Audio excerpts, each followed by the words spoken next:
राधे राधे, जय श्री कृष्णा। आप सभी को मेरे इस YouTube चैनल पर हार्दिक स्वागत है, अभिनंदन है।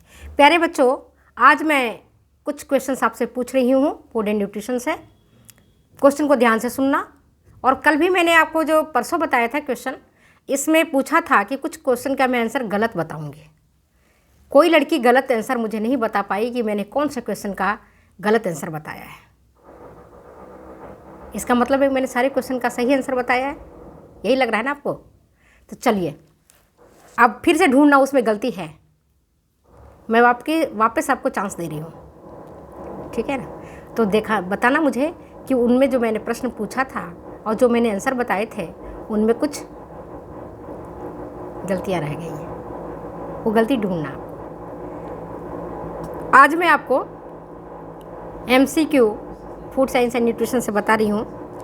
तो पहला प्रश्न ये है कि विटामिन B1, जिसको हम थायमिन कहते हैं, उसकी कमी से अगर आहार में उसकी कमी हो जाए तो कौन सा रोग होता है? सबको पता है। बहुत इजी क्वेश्चन पूछ लिया।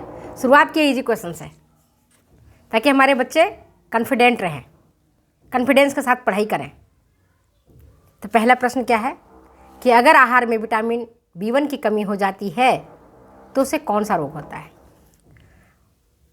ऑस्टोपेनिया, बेरीबेरी, प्रोटीन माल न्यूट्रिशन या scurvy? Correct answer is beriberi. Vitamin B1 की कमी से बेरीबेरी रोग हो जाता है। दूसरा क्वेश्चन है, हमारे शरीर में ग्लूकोज किस रूप में एकत्रित होता है, इकट्ठा होता है या संग्रहित होता है?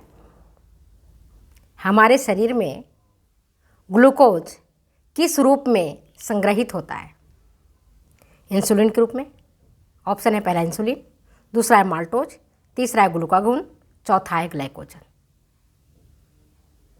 सही उत्तर क्या है? ग्लाइकोजन के रूप में एकत्रित हो जाता है लीवर में जाके, और ज़्यादा हो जाता है ग्लूकोज की मात्रा तो फिर वो जो कन्वर्ट नहीं हो पाता है लीवर में, ब्लड में ग्लूकोज ज़्यादा रहता है, फिर डायबिटीज़ का कारण बन जाता है। समझ गए? नेक्स्ट क्वेश्चन पूछ रहे हैं आपसे, स्टार्च और सेलुलोज में क्या अंतर है? स्टार्च और सेलुलोज में क्या अंतर है? What are the differences in between starch and cellulose? Option आपके पास कि जानवर ग्लूकोज को तो स्टोर करके रख सकता है मगर स्टार्च को स्टोर करके नहीं रखेगा। दूसरा है digestive enzymes can break the bonds in starch but not in the cellulose. तीसरा है hormones can make glucose, hormone क्या ग्लूकोज बनाता है, from cellulose but not from starch. Cellulose से हार्मोन ग्लूकोज बना सकता है लेकिन स्टार्च नहीं बनाता है। चौथा ऑप्शन है स्टार्च पॉलीसेकेराइड है बट सेलुलोज इज नॉट। क्या स्टार्च तो पॉलीसेकेराइड है लेकिन सेलुलोज पॉलीसेकेराइड नहीं है? सही उत्तर क्या होगा? क्वेश्चन फिर से दोहराती हूँ कि स्टार्च और ग्लूकोज में क्या अंतर है। पहला है कि जानवर ग्लूकोज का स्टोर करके रख सकता है लेकिन सेलुलोज को नहीं रखेगा। दूसरा है कि digestive enzymes can break the bonds in starch but not in cellulose. तीसरा है hormone can make glucose from cellulose but not from the starch. और चौथा है स्टार्च पॉलीसेकेराइड है लेकिन सेलुलोज पॉलीसेकेराइड नहीं है। द करेक्ट आंसर क्या है कि डाइजेस्टिव एंजाइम्स जो होते हैं वो स्टार्च को तो ब्रेक कर देते हैं लेकिन सेलुलोज को ब्रेक नहीं कर पाते हैं। ठीक है, ये मेक डिफरेंस है स्टार्च और सेलुलोज में। नेक्स्ट क्वेश्चन है, pepsin acts as denatured proteins for producing which one of the following? Pepsin एक एंजाइम है, नाम आपने सुना है। वह प्रोटीन पर एक्ट करता है और उसको किस रूप में तोड़ता है? ये क्वेश्चन है। क्वेश्चन को ध्यान से सुनो। पेप्सिन एक एंजाइम है जो डीनेचर्ड प्रोटीन पर क्रिया करता है और क्या बनाता है? ऑप्शन आपके पास dipeptides, peptides, polypeptides, proteoses and peptones. सही उत्तर क्या है? सही उत्तर है proteoses and peptones. Proteoses and peptones को ये बनाता है। ठीक है। नेक्स्ट क्वेश्चन है, एक बीमारी है ट्राइजेमिनल न्यूरेल्जिया, नाम आपने सुना होगा। तो उसमें कौन सा लक्षण उभरते हैं? कोई एक लक्षण को छोड़ के। Symptoms of trigeminal neuralgia may include all of the following except. Trigeminal neuralgia एक सिम्टम्स है जिसमें जो निम्न में से है वो सारे लक्षण तो होते हैं, केवल एक लक्षण है जो उसमें नहीं दिखाई पड़ता है। पहला क्या है? ऑप्शन सुनो।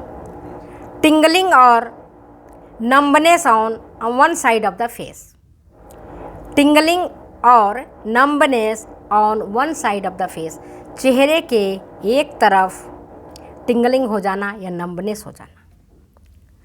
दूसरा है ऑप्शन कि pain triggered by contact with the face और फेशियल मूवमेंट्स। जब फेस को हम टच करते हैं या फेशियल मूवमेंट हम करते हैं, है ना, तो पेन जो है सो ट्रिगर्ड हो जाता है, पेन होने लगता है। और तीसरा है ऑप्शन है आपके पास extreme intermittent facial pain in the jaw और चिक। जबड़े में या चिक, गाल जिसको कहते हैं, इसमें बहुत ज़्यादा पेन होता है। और चौथा ऑप्शन है आपका इनएबिलिटी टू स्वॉलो, निगलने में कठिनाई होना या निगल नहीं पाना। कौन सा सही उत्तर है? छोड़ दूं आपके लिए? इस प्रश्न का उत्तर आप देना मुझे, ढूंढ के, किताब से ढूंढना, कहीं से ढूंढना, देखना कि क्या आंसर है। नेक्स्ट क्वेश्चन आपके पास, which of the following is example of disaccharide. Disaccharide का निम्न में से कौन एक उदाहरण है? Starch, glycogen, fibre. पहला ऑप्शन है starch, glycogen and fibre. Second है एमाइलोज, पैक्टिन एंड डेक्सट्रोज। तीसरा है सुक्रोज, माल्टोज एंड लैक्टोज। चौथा है ग्लूकोज, गैलेक्टोज एंड फ्रुक्टोज। सब बच्चों को आता होगा, बहुत इजी क्वेश्चन है। पहला ऑप्शन देखते हैं स्टार्च, पॉलीसेकेराइड हो गया, गलत हो गया। दूसरा देखते हैं एमाइलोज, पैक्टिन एंड डेक्सट्रोज, इसमें भी एमाइलोज, पैक्टिन नहीं है, डाइसेकेराइड। तीसरा ऑप्शन है सुक्रोज, माल्टोज एंड लैक्टोज, ये करेक्ट आंसर होगा। करेक्ट आंसर क्या है? Sucrose, maltose and lactose. Next question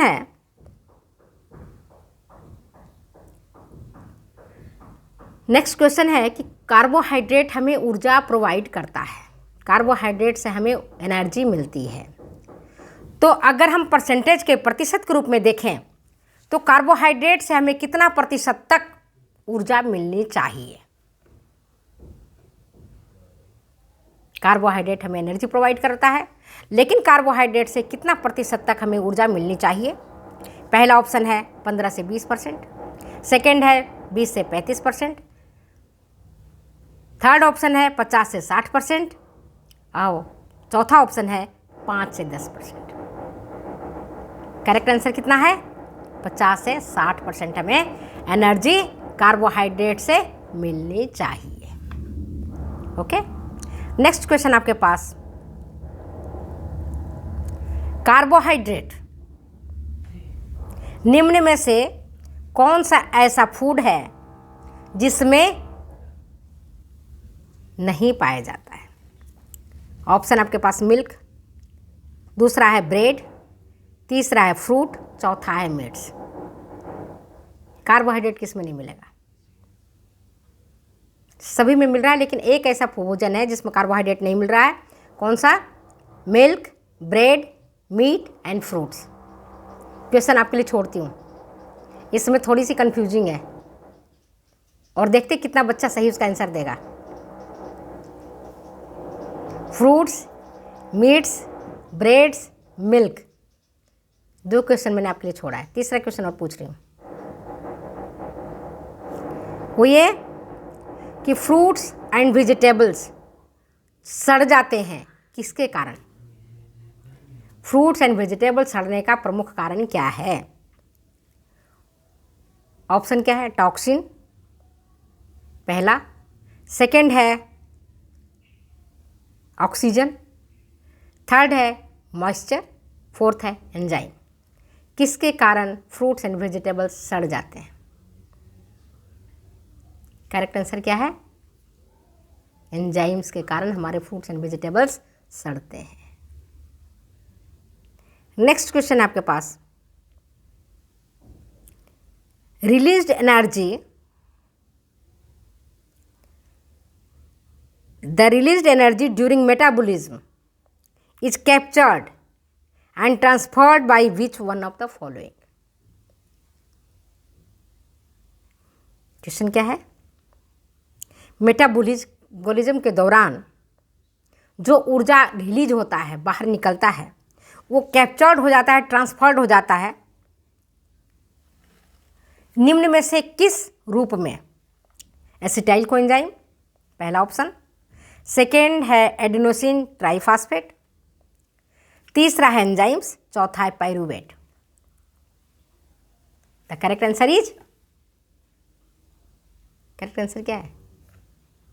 ATP, adenosine triphosphate. Released energy during metabolism is captured and transferred by adenosine triphosphate. Next question है, बहुत बार मैंने पढ़ाया हुआ है, इसलिए इस क्वेश्चन में अच्छे बच्चे जनरली कंफ्यूज हो जाते हैं, तो मैं केवल क्वेश्चन पूछ रही हूँ, आंसर नहीं बता रही हूँ। वो ये है, the food sources namely cereal, grains and millets are deficient in which of the following amino acid? अनाज में कौन सा अमीनो एसिड की कमी होती है? अनाज में एंड ग्राउंड नट में कौन सी अमीनो एसिड की कमी होती है? ऑप्शन आपके पास लाइसिन, मेथियोनिन, थ्रियोनिन और ट्रिप्टोफैन। आंसर आप मुझे बताएंगे। मैंने प्रोटीन जब पढ़ाया था तो बताया था कि किसकी कमी से कौन सी अमीनो अम्ल मिलेट्स में नहीं रहता है और कौन से अमीनो एसिड की कमी प्रोटीन वाले फूड में रहता है, लेग्यूम्स में रहता है। इसलिए मैं इसका आंसर नहीं बताऊंगी, आप मुझे बताना। नेक्स्ट क्वेश्चन है आपके पास, which one of the following is major protein of wheat? गेहूं का मेजर प्रोटीन कौन सा है? गेहूं का मेजर प्रोटीन कौन सा है? एल्बुमिन है पहला ऑप्शन, दूसरा ग्लोब्यूलिन है, तीसरा है ग्लूटेलिन और चौथा है प्रोलेमिन्स। इजी क्वेश्चन है, बच्चे बता देंगे। करेक्ट आंसर क्या है? The correct answer is gluten.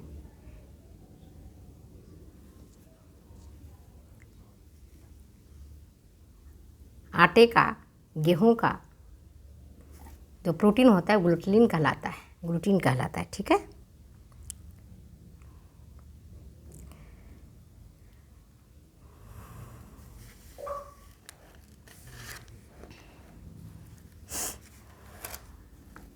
Next question आपके पास, which one of the following is measured by bomb calorimeter? जब मैंने बेसल मेटाबॉलिक BMR पढ़ाया था तब पूरा डिटेल्स बताया था।